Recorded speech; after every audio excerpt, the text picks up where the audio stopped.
இங்க ஒருத்தன் அவனோட அப்பா இறந்ததுக்கு அப்புறம் அவரோட வீட்டுக்கு வர்றான். அவரோட போட்டோவை அப்படியே கட்டில்ல தூக்கி போட்டுறான். ஏன்னா சின்ன வயசுல இருந்து இவனுக்கு அவனோட அப்பாவை பிடிக்கவே பிடிக்காது. அவர் ஏழையா இருக்காரு, அவர் ஜெயிக்காத ஆளுன்னு சொல்றான். அவனோட ஃப்ரெண்ட்ஸோட அப்பா எல்லாம் கஷ்டப்பட்டு வேலை பார்க்குற மாதிரி இவன் அப்பா வேலை பார்க்கலான்னு நினைக்கிறான். அவர் கோமாளி வேஷம் போட்டு கண்ணாடி முன்னாடி நடிக்கிறத பார்த்துட்டு அவர் புத்திசாலி இல்லைன்னு சொல்றான். ஒரு நாள் அவர் ஒரு பேப்பர்ல நீ பெரிய ஆள வருவன்னு எழுதிட்டு இருக்காரு. இவன் அதை பார்த்துட்டு அது இவனுக்கு நினைச்சு சந்தோஷப்பட இவரோ அது உனக்கு இல்லைன்னு சொல்லிடுறாரு. உடனே இவன் சோகமா ஃபீல் பண்ணிட்டு அங்க இருந்து போயிடுறான். அவரை புக்கால அடிச்சு எழுப்பி ஸ்கூலுக்கு லேட் ஆயிடுச்சுன்னு சொல்றான். அவரை ஒரு ஆளா கூட இவன் மதிக்கிறதே இல்ல. இவருக்கு சேலரி வந்ததும் இவனுக்கு பாக்கெட் மணின்னு கொஞ்சம் காசை கொடுக்குறாரு. அப்போ ஒரு உண்டியல் எடுத்து வச்சு நீ டாக்ஸ் கொடுக்கணும்னு சொல்றாரு. இவன் கொடுக்கலாமா வேண்டாமான்னு யோசிக்க அவர் அந்த காசை புடுங்கி உண்டியல போட்டுறாரு. அவரோட காசுல இருந்து கொஞ்சம் காசை எடுத்து உண்டியல போடுறாரு. அந்நேரம் இவன் அப்பா கிட்ட நாம ஏன் பணக்காரங்களா இல்லன்னு கேக்குறான். அவரோ யார் சொன்னா நம்ம ரிச் இல்லன்னு, ரிச்சுங்கிறது நம்ம எவ்வளவு காசு வச்சிருக்கோங்கிறதுல இல்ல, நம்ம எவ்வளவு மத்தவங்களுக்கு கொடுத்துருக்கோங்கிறதுல தான் இருக்குதுன்னு சொல்லிக்கிட்டு ஒரு காயின் மேஜிக்க செஞ்சு காட்டுறாரு.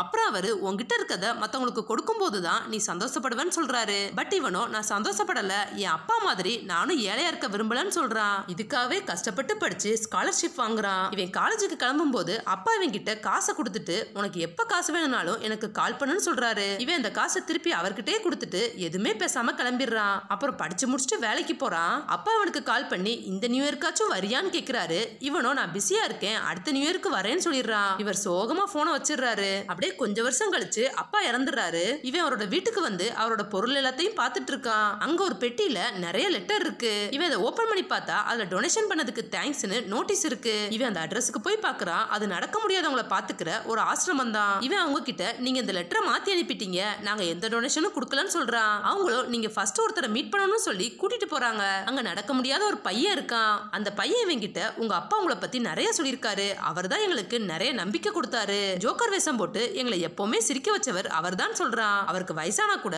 அப்பவும் எங்களுக்கு ஹெல்ப் பண்ணிட்டு தான் இருந்தாரு. அவர் இவ்வளவு நல்லது பண்ணத யார்கிட்டயும் அவர் சொன்னது கூட இல்ல, அவர் உண்மையிலே ரொம்ப கிரேட்னு சொல்றான். அப்ப அந்த லேடி உள்ள வந்து நீங்க நிறைய டொனேஷன் பண்ணதுக்காக இந்த அவார்டுன்னு சொல்லி இவன் பேர் போட்ட ஒரு அவார்டை இவன் கிட்ட கொடுக்குறாங்க.